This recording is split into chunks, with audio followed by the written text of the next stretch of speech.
സ്വഭാവമല്ല. ജമാഅത്തെ ഇസ്ലാമിക്കാര് അവൻ അവിടുത്തെ പ്രബോധനത്തിലൂടെ എഴുതി വെച്ചതാണിത്. സുന്നികളും സുന്നത്ത് ജമാഅത്തും VC അഹമ്മദ് കുട്ടി മാഹി ആ മനുഷ്യൻ എഴുതി വെച്ചതാണിത്. എന്താണ് എഴുതി വെച്ചത്? മുഹയ്യദ്ദീൻ ശൈഖിനെ വിമർശിക്കാൻ വേണ്ടിയിട്ട് അദ്ദേഹത്തിന് തെരഞ്ഞിട്ട് ഒന്നും കിട്ടിയില്ല. അയാൾ എഴുതി വെച്ചു നോക്കൂ. മുഹയ്യദ്ദീൻ ശൈഖ് പറഞ്ഞു പോലും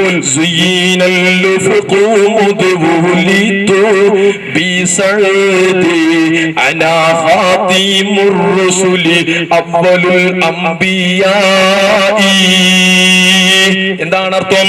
സൗഭാഗ്യപൂർവ്വം ഞാൻ ജനിച്ചതു മുതൽ ഉപരിലോകം അലങ്കൃതമാക്കപ്പെട്ടിരിക്കുന്നു, ഞാനാണ് അന്ത്യപ്രവാചകനും പ്രഥമ നബിയും എന്ന് മുഹയ്യിദ്ദീൻ ശൈഖ് പറഞ്ഞത് മുഹയ്യിദ്ദീൻ ശൈഖിന്റെ റാത്തീബിലുണ്ടെന്ന് പറയുന്നു.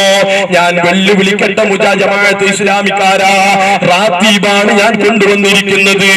ഇങ്ങനെ ഒരു റാത്തീബിൽ ആ വിഷയം കാണിച്ചു തരാൻ സാധ്യമാണോ? എന്തിനാണ് ഒരു പ്രസ്ഥാനം ഉണ്ടാക്കാൻ തോന്നിവാസം പറയുന്നത്?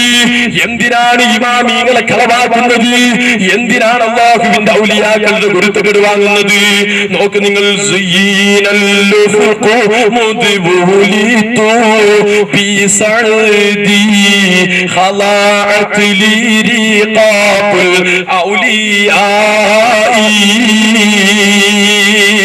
ഈ പദം പ്രയോഗിക്കേണ്ടിടത്ത് എല്ലാ ഔലിയാക്കളുടെയും നേതാവ് ഞാനായതിനാൽ സർവ ഔലിയാക്കളും എന്റെ മുമ്പിൽ താഴ്മ കാണിച്ചിരിക്കുന്നു എന്ന ആ വരി അങ്ങ് കട്ടു.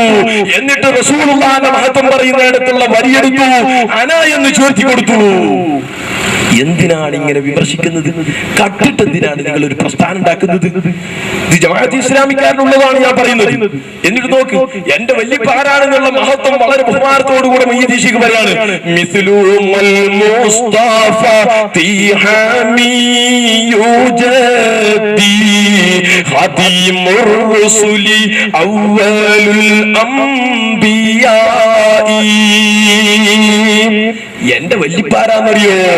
അവസാനത്തെ പ്രവാചകനാണ്. ഇനി അതിന്റെ അപ്പുറത്തൊരു പ്രവാചകനില്ല. പ്രഥമ നബിയുമാണ്.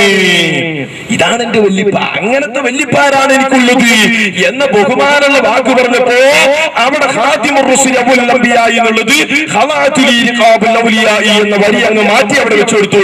എന്നിട്ട് മൂപ്പരവാദ അന എന്നിവിടെ ചേർത്തി കൊടുത്തു. എന്നിട്ട് മുഹയ്യിദ്ദീൻ ശൈഖ് റളിയല്ലാഹു അൻഹു ഞാൻ അവസാനത്തെ പ്രവാചകനാണെന്ന് വാദിക്കുന്നു. എന്നിട്ട് പച്ചക്കള്ളം സമുദായത്തിന് മുമ്പിൽ പ്രബോധനത്തിലൂടെ എഴുതി വെച്ചിരിക്കുകയാണ് മാഹിക്കാരൻ. ഇതുപോലെ തോന്നിവാസം എന്തിനാണ് മൗലിമാരെ നിങ്ങൾ ചെയ്യുന്നത്?